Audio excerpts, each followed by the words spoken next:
Text కమ్యూనికేషన్ను అతి సరళతరం చేసిన వాటిల్లో అగ్రస్థానంలో ఉంటుంది. అలాంటి వాట్సాప్తో అంతే ప్రమాదాలు కూడా పొంచి ఉన్నాయంటున్నారు భద్రతా వర్గాలు.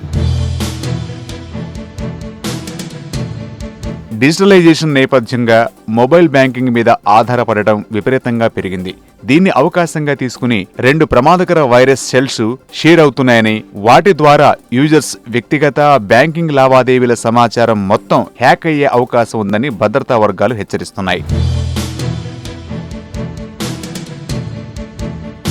అటు దేశ రక్షణ వ్యవస్థకు సంబంధించిన ముఖ్య సమాచారం కూడా హ్యాక్ అవ్వడానికి అవకాశం ఉందని, అప్రమత్తంగా ఉండాలని చెబుతున్నాయి.